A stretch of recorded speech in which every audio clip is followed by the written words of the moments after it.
92. It's 7.5 to 1 compression, 40 by 35 heads. It's what we call a pocket port done to them. It's a cleanup port, and you do everything you need so that they flow good, but you're not really trying to make them look like a show set of heads. Sounds like a lazy set of heads, but I like to say the important stuff's done to the heads. Chasing the CC volume, really unshrouding the exhaust, stuff like that, just little stuff. I call it a pocket port. 40 millimeter Weber IDFs. I don't know what Venturi. I have to admit, these are straight out of the box. Set them up real quick with a mixture. Start them up, and this thing fired right up. So that's great to know. No leaks, nothing. So, woohoo! I set the timing already. It's 30 degrees total advance. That's as far as it'll go, basically. I don't have the belt on here because the belt that I have is a piece of crap. So I ordered another belt. That's not going to be here till tomorrow. So I'm firing it up. I'm not running it that long because I can't run the fan right now. This has that vintage speed exhaust. Now, I've heard this exhaust before. I'm going to assume that was a past one or prior one, because this one sounds awesome. This sounds really good and clean. I'll make sure to play it. I hope it transfers it to video, but this sounds really good. This particular motor is going to have, it has the heater boxes. I don't have that hooked up right now. There is going to be a breastplate that goes across right here, and a breastplate goes in the back. It's also got the vintage speed linkage. Unfortunately, you can't see it, but I'll make sure and shoot some videos of that. Or you might have seen that in another one. If not, I'll shoot more. Besides that, I got an O2 sensor here in the exhaust. I just made a couple break-in pulls, just kind of light pulls. I'm just trying to put it under a load. Now, when I do a break-in pull, I'm basically doing about 3,000, 3,200 RPMs, and I'm putting about a 30-pound to, I'm going to say 35 pound, probably. No, that's close. I'm sorry, wrong. Probably closer to 35 to 38 pounds torque load on the motor. And by doing that, I'm just holding it there. That's to help simulate it going down like the highway. 3,200 RPMs, 35, 38, 40 pounds of load. Just to help break it in and so on. Besides that, it's got the little, I think this is, I believe this is Impy or so, I don't remember, the Pro Billet style. It's a bitumen trimmer, very smooth ignition curve, I noticed, because when I put it on, it's nice and smooth. It's got the bitchin' Phytech ceramic wires on here. I don't know if you can see it on the camera, but it's actual ceramic, which is pretty bitchin'. And it's just running through a plain old coil, a little 3-ohm coil. Now, this motor is not going to make crazy numbers. This has got a small cam in it. Like I said, 7.5 to 1 compression. The cam in it is, I'm going to say roughly around around 240 duration, if I remember right. It's built to be a torque monster, a really nice driver, run cool. It's not going to lay down a crazy horsepower number. It's not going to lay down a crazy torque number. The original plan for this motor was to have the option to go turbo. Let's put it that way. Because of that, it's influenced the build a lot. So it's not a big cam, not a lot of compression, not big heads, so on. It's just going to be it is basically just going to be a driver. So, but with the option. Who knows? All right, I think I'm jabbered enough. I don't know if there's anything unique about this one. I mean, we got a little thin line sump. You can't see it, but it's underneath. This is just a cheap filter. I don't know if you can see it on the camera, but it's just a cheap little filter. This is a non-bypass filter.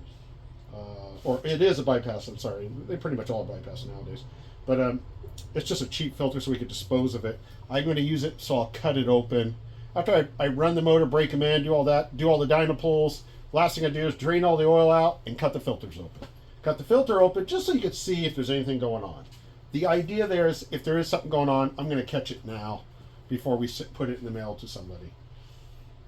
Besides that, I think that's it. I'm not monitoring a lot of things on this.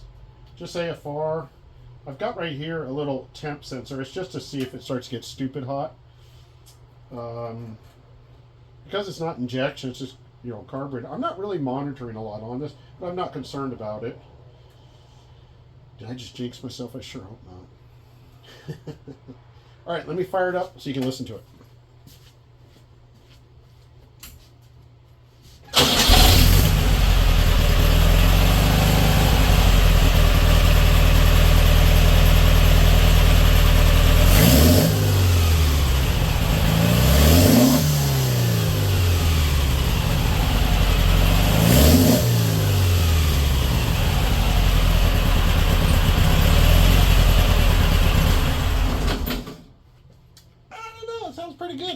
It makes it sound nice and healthy.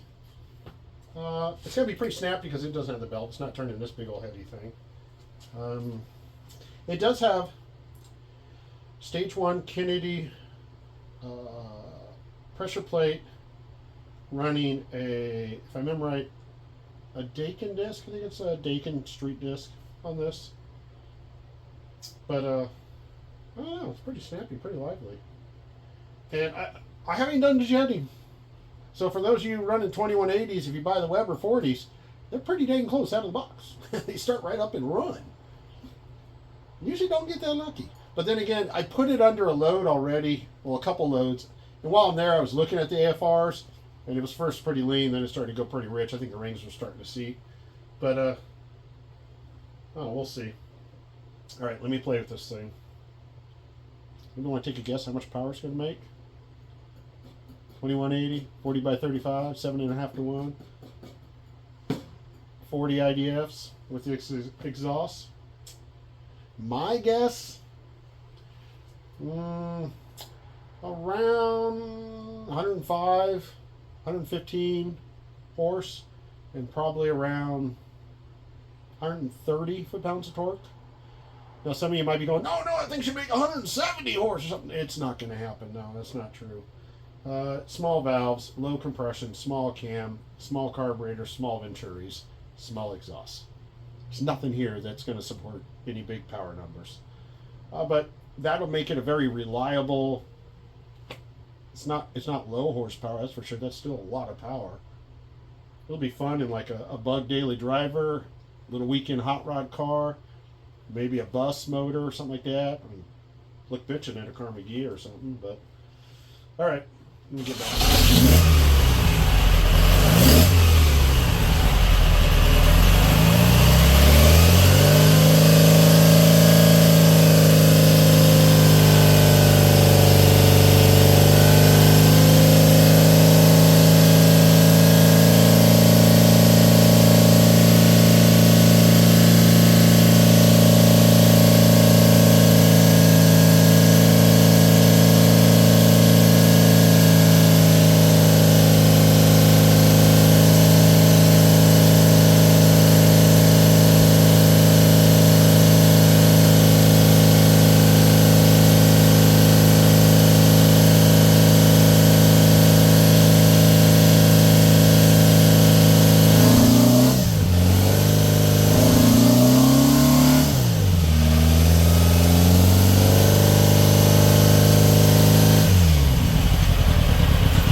That was basically a pull.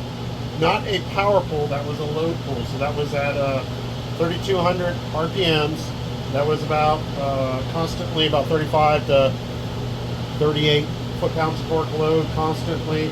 And then I did a hard pull with it still holding that load, and then came back into it and did it again. The hard pull is just to bring it up on RPM. You can hear it climb the whole time going, the same load basically. I never increased the load. At first, if you heard on the video, it went a little too much. It went up to like 40, like 44, 45, and then that brought the RPM down. And then I just kept the RPM throttle where it was at, but lightened up on the load, and it came back up to around 35. Kept it there, and then held it at 3,200. So that was I'll typically do that what I just did. Run that. That gets it pretty dang bloody hot. Leave the fan on it now. Walk away for 45 minutes, half hour. Well, actually, it only takes about 20 minutes, really. About 20 minutes with the fan on it. It's back to cold. Start it up, do it again. I try to do that about 10 to 15 times. And then after that, I'm going to run the valves real quick and then start actually making real pulls on it. Real leaning on it, pulling it at all the different RPMs, full throttle. I'll also do the jetting at that time too. I'm still not doing jetting. Right there was 13 twos to, it was like 13 twos to, there was a couple times it went down into the 12s. I saw a couple like 12 5s, 12 6s, but it hung out in the high 12s there. I'm not going to mess with that just yet though. That gives you